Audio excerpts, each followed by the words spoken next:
ይሄ መጨረሻ ዘመን ላይ ስንኖር ሰዎች ከስብከታችን በላይ ይሄ አቋማችን ላይ ያዩናል፣ ሐዘናችን ላይ ያዩናል፣ መስሪያ ቤት ያዩናል።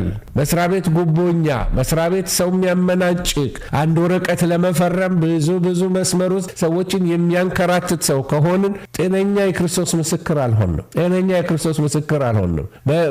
ደሞዝ በምንቀበልበት መስሪያ ቤት ውስጥ አላደለም ተጨማሪ ሰዎችን አላደለም ግፍ ማድረግ በሰው ላይ ትክክል አይደለም ወገኖች።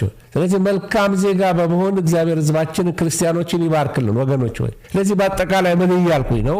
መንግስትና ፖለቲካ የሰው ፈጠራዎች ብቻ ሳይሆኑ እግዚአብሔር ለሰው ማህበረሰብ ስርዓት፣ ፍትህ፣ ሰላም እንዲኖር የሰጣቸው ውድ ስጦታዎች ናቸው። አንድ ጊዜ ባለሳሳት ፓስተር ጻድቁ ይመስለኛል ሲናገር መሪ ጠልነን የሚል ነገር ተናገረ። በአጠቃላይ ይሄ የሴራ ሜንታሊቲ እንዲያደረጉብን ነው፣ እኛ ተገፊዎች እነሱ ገፊዎች፣ እኛ እዚህ እነሱ እዛ አርጎ የመራራቅ ነገር ይታያል። ስለዚህ ወገኖች ሆይ እንደ ክርስቲያን ውድ ስጦታዎች ናቸው ህዝብ የሚያገለግሉ ሰዎች እንጸልይላቸው እያልኳችሁ ነው። ይሄ ነው መንግስትና ፖለቲካ እግዚአብሔር የፈጠራቸው ናቸው። እግዚአብሔር ለሰው ማህበረሰብ ስርዓት እንዲኖር፣ የሰው ማህበረሰብ ፍትህ እንዲኖረው፣ የሰው ማህበረሰብ ሰላም እንዲኖረው እግዚአብሔር የሰጣቸው ሰዎችን ነው ስጦታ የሰጠው። እኛ ለቤተ ክርስቲያን የተሰጠንን ለመንግስት የተሰጡን ዳንኤል አሉ፣ እነ ዮሴፍ አሉ፣ በዛ የሚሰሩ በፖለቲካው ዓለም የፖለቲካው ዕውቀት ያላቸው ፖለቲካውን ኢን ኤንድ አውት የሚያውቁ አደራረጉን አሰራሩን የሚያውቁበት እንደዛ አይነት ሰዎች ደግሞ እግዚአብሔር ለአገር የሚያስነሳቸው ብዙ አይነት አእምሯቸው ሰፋፊ ሰዎች አሉ። ለዚህ ምድራዊ መንግስታት ሁሉ በኃጢአተኛ ሰዎች ስለሚመሩ ውስን ነው ስልጣናቸው።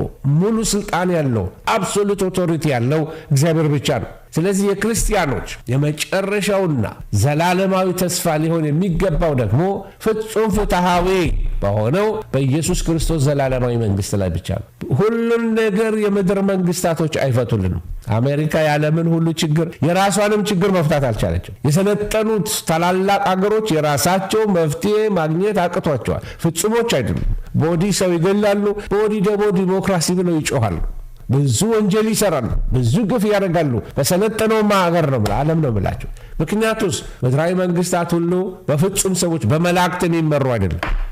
አያችሁ፣ በሚሞቱ ፈራሽ በሆኑ ሰዎች ነው። ነገር ግን አንድ ቀን ይመጣል። የኢየሱስ ክርስቶስ መንግስት ስትመጣ ከምድር መንግስታት የላቀች ናት። ምክንያቱም የሚገዙት በሙሉ ቅዱሳን ይሆናሉ፣ ጻድቃን ይሆናሉ፣ የሚበሰብስ ስጋ ያለበሱ፣ ይሄ መለኮታዊ ስጋ የለበሱ እግዚአብሔርን የሚያመልኩ በጽድቅ የሚያስተዳድሩትን እግዚአብሔር ያስነሳል። ያ ዘመን እስኪመጣ ድረስ ግን መፍትሄያችን ከእግዚአብሔር ነው። ስለዚህ በእግዚአብሔርን እንጠብቃለን፣ እንጸልይላቸዋለን። ስለዚህ መንግስትን አመጣጥ እየነገርኳችሁ ነው። መንግስት በሰዎች ህይወት ውስጥ ስርዓትን፣ ፍትህን፣ ሰላምን ለማስጠበቅ እግዚአብሔር ያቋቋመው ህጋዊ ስልጣን ነው። ብዙዎች መንግስትን እንደ ተራ በቃ አይደለም ሰው ለጥቅሙ የመሰረተው አድርገው የሚመለከቱ ነው።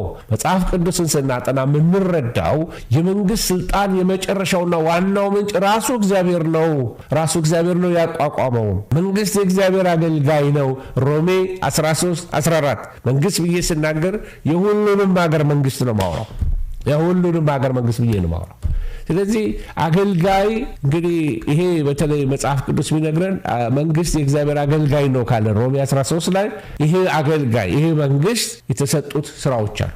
ቀደም እንዳልኩት ክፎችን ይቀጣል፣ ወንጀልን ይከለክላል፣ ማጅራት መቺዎችን ይከለክላል፣ ኮራፕሽን የሚያመጡትን ይከለክላል፣ ወንጀል የሚሰሩትን የተለያየ አይነት አክቲቪቲ ኢሊጋል አክቲቪቲዎች ድራግ የሚሸጡትን ይከላከላል፣ ጉቦ የሚቀበለውን ይከላከላል። ብዙ አይነት ህግ ኢንፎርስመንት ሎ ኢንፎርስመንት ሊኖር ይችላል። ለዚህ መንግስት ወንጀልን የመቆጣጠርና ክፉ አድራጊዎችን በህግ የመቅጣት ሰይፍ ታጥቋል፣ ስልጣን አለው። ይህን ነው መጽሐፍ ቅዱስ የሚያስተምረን። እሱ ብቻ አይደለም ደግሞ ሮሜ 13 የሚነግረን ደግሞ መልካሙን ያበረታታል።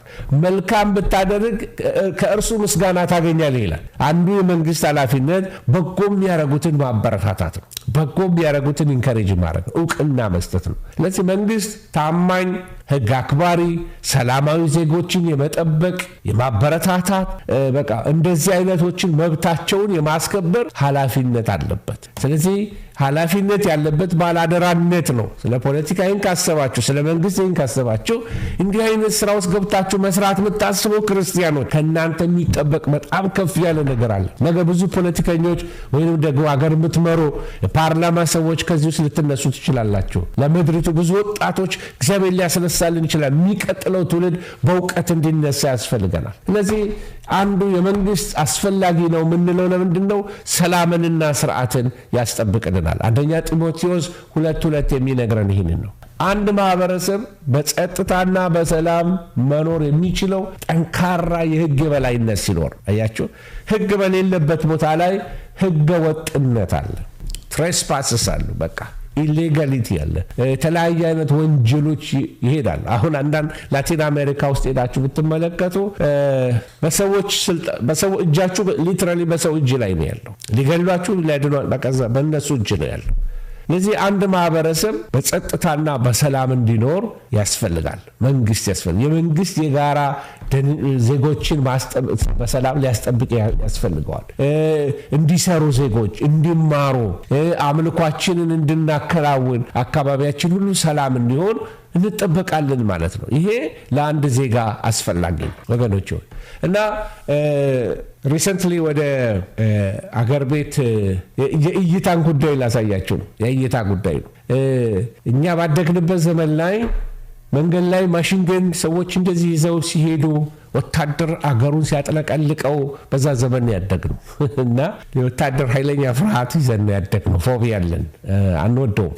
እና ሁሉን ነገር በዛ እይታ ነው የምናየው። ህዝቡ አገሩ ያለፈበት የራሱ ታሪክ አለ። ለእናንተ መንገር አያስፈልገኝም። ሪሰንትሊ ግን ወንድ ልጅ የኢትዮጵያ ሄደና ደወልኩለት። እንዴት ነው አልኩት። የአፍሪካ ስብሰባ የነበረበት ጊዜ ነበርና ይመለከታል እና ዳድ አለኝ it's very safe አለኝ እና በጣም ሰላም ነው አለኝ። ለምን እንደሱ አልከኝ አልኩት። ኤቭሪዌር ሳይ ፖሊስ አለ፣ ወታደሮች አሉ። ስለዚህ we are safe አለኝ።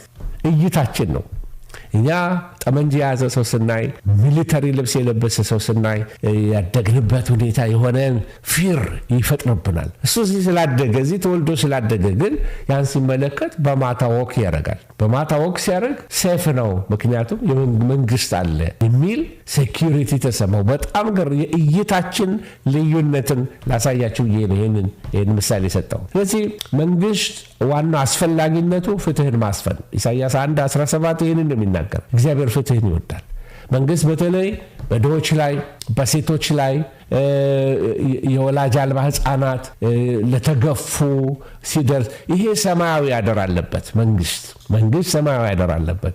ድሆችን እንዳይረሱ፣ የወደቁትን ማንሳት፣ የተራቡትን ማብላት፣ የተረሱትን ማስታወስ። እግዚአብሔር ይህንን ይወደዋል። በቃ እግዚአብሔር ጻድቅ አምላክ ስለሆነ ፍትህን አድርጉ፣ ጽድቅን ፈልጉ ብሎ በመጽሐፍ ቅዱስ ላይ ተጽፎልናል። ለዚህ የክርስቲያን አመለካከት ጤነኛ ሊሆን ይገባል እና አማኞች በምድር በሚኖሩበት ጊዜ ላይ ደግሞ ለመንግስት የሚገባውን ግልጽ መጽሐፍ ቅዱሳዊ መከበር፣ መገዛት ማሳየት አለባቸው።